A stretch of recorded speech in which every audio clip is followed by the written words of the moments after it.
Hello hi ನಮಸ್ತೆ welcome to D town ಕನ್ನಡಿಗನ YouTube channel. ನಿನ್ನೆ ನಡೆದಂತಹ Ranji match one of the best Ranji match ಅಂತಲೇ ಹೇಳ್ಬೋದು. ಯಾಕಪ್ಪ ಅಂತಂದರೆ ಇತಿಹಾಸದಲ್ಲೇ 28 ಓವರ್ನಲ್ಲಿ 252 ರನ್ ಹೊಡೆದಿದ್ದಂತಹದ್ದು ಇತಿಹಾಸನೇ ಇಲ್ಲ ರಣಜಿ ಟ್ರೋಫಿಯಲ್ಲಿ. ಯಾಕಪ್ಪ ಅಂತಂದರೆ ನಿನ್ನೆ ಮ್ಯಾಚ್ ಕರ್ನಾಟಕ ಗೆಲ್ಲೇಬೇಕಾಗಿತ್ತು, ಆದರೆ ಗೆಲ್ಲೋದಕ್ಕೆ ಮುಖ್ಯ ಕಾರಣ ಆಗಿರ್ತಕ್ಕಂತಹ ನಮ್ಮ ಕನ್ನಡದ ಹುಡುಗ Devdutt Padikkal. One of the best innings Devdutt Padikkal ಅವರು ನಿನ್ನೆ ಆಟ ಆಡಿದ್ದಾರೆ. ಏನಪ್ಪ ಅಂತಂದರೆ ನಿನ್ನೆ ಆಡಿದಂತಹ ಆಟದಲ್ಲಿ ಅಮೋಘ 120 ರನ್ನನ್ನು ದೇವದತ್ ಪಡಿಕ್ಕಲ್ ಗಳಿಸುವ ಮೂಲಕ ಕರ್ನಾಟಕವನ್ನು ಗೆಲುವಿನ ದಡಕ್ಕೆ ಮುಟ್ಟಿಸಿದ್ದಾರೆ ಅಂತಲೇ ಹೇಳ್ಬೋದು.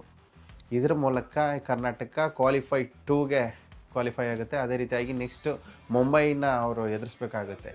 ಆದರೆ ನಿನ್ನೆ ಇರಿದಂತಹ ಆಟದಲ್ಲಿ ರಣಜಿ ಟ್ರೋಫಿಯಲ್ಲಿ ನಿಮಗೆ ಗೊತ್ತಿದೆ, ವೈಡ್ ಇಲ್ಲ, ನೋಬಾಲ್ ಇಲ್ಲ, ಅದೇ ರೀತಿಯಾಗಿ ಫೀಲ್ಡ್ ರಿಸ್ಟ್ರಿಕ್ಷನ್ ಇಲ್ಲ, ಬೌಲಿಂಗ್ ರಿಸ್ಟ್ರಿಕ್ಷನ್ ಇಲ್ಲ. ಹಾಗಿದ್ದಾಗ ಆದರೆ ನಿನ್ನೆ ಇದ್ದಂತಹ ಎಲ್ಲ ಫೀಲ್ಡಿಂಗ್ ಸೆಟಪ್ ಏನಪ್ಪ ಅಂತಂದರೆ ಬೌಂಡ್ರಿ ಲೈನಲ್ಲೇ ಇದ್ದು ಅಂತಲೇ ಹೇಳ್ಬೋದು. ಯಾಕಪ್ಪ ಅಂತಂದರೆ ಆ ಆಟ ದೇವದತ್ ಪಡಿಕ್ಕಲ್ ಆ ರೇಂಜಿಗೆ ಆಟ ಆಡಿದರು. ಬರೀ 6-4 ಹೊಡೆಯೋ ಮೂಲಕ 85 ಬಾಲಿಗೆ 120 ರನ್ ಹೊಡೆಯೋ ಮೂಲಕ ಅದ್ಭುತವಾಗಿ ಕರ್ನಾಟಕವನ್ನು ಗೆಲುವಿನ ದಡಕ್ಕೆ ಸೇರಿಸಿದ್ದಾರೆ. ಅದೇ ರೀತಿಯಾಗಿ ಏನಪ್ಪ ಅಂತಂದರೆ ಮ್ಯಾಚ್ ಸ್ಟಾರ್ಟಿಂಗ್ ಆಗುವ ಮೂಲಕ ಕರ್ನಾಟಕ ಗೆಲ್ಲುವ ಚಾನ್ಸಸ್ ತುಂಬ ಕಡಿಮೆ ಇತ್ತು. ಯಾರೂ ಸಹ ಗೆಲ್ತಾರೆ ಅನ್ನತಕ್ಕದ್ದು ಸಹ ಯಾರ ಮನಸ್ಸಲ್ಲೂ ಇದ್ದಿರಲಿಲ್ಲ. ಇಂಪಾಸಿಬಲ್ನ ಪಾಸಿಬಲ್ ಮಾಡಿ ದೇವದತ್ ಪಡಿಕ್ಕಲ್ ಕರ್ನಾಟಕನ ಗೆಲುವಿನ ದಡಕ್ಕೆ ಸೇರಿಸಿದ್ದಾರೆ. ಇನ್ನು ಮುಂಬರುವ ಕ್ವಾಲಿಫೈರ್ 2ನಲ್ಲಿ ಕರ್ನಾಟಕ ಮುಂಬೈನ ಎದುರಿಸಿ ಫೈನಲ್ಗೆ ತಲುಪ್ತಾರಾ ಅಥವಾ ಹೇಗಿದೆ ನೆಕ್ಸ್ಟ್ ರಣಜಿ ಟ್ರೋಫಿ ಅಂತಕ್ಕದ್ದನ್ನು ನಿಮ್ಮ ಮುಂದೆ ಅಪ್ಡೇಟ್ ಇಡ್ತೀನಿ.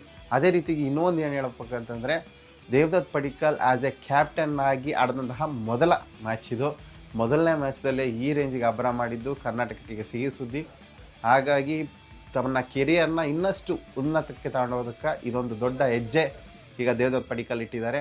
ಹಾಗಾಗಿ ನಿನ್ನೆ ನಡೆದಂತಹ ಮ್ಯಾಚ್ ಏನಿದ್ರೆ ಅದ್ಭುತವಾದ ಮ್ಯಾಚ್. ಅದೇ ರೀತಿಯಾಗಿ ಅವ್ರು ಕೊಟ್ಟಂತಹ 100 ಕೂಡ ಫ್ಯಾಬುಲಸ್ 100 ಅಂತ ಹೇಳುವ ಮೂಲಕ ನಿನ್ನೆ ನಡೆದಂತಹ ಮ್ಯಾಚ್ ಸೂಪರ್ ಆಗಿತ್ತು. ಹಾಗಾಗಿ ನೆಕ್ಸ್ಟ್ ಮುಂಬೈ ಮೇಲೆ ಮ್ಯಾಚ್ ಇದೆ. ನಮ್ಮ ಹುಡುಗರು ಇದೇ ಥರ ಆಡಿಬಿಟ್ಟು ಗೆಲುವಿನ ದಡ ಸೇರಲಿ ಅಂತ ನಾನು ಕೇಳ್ತೀನಿ.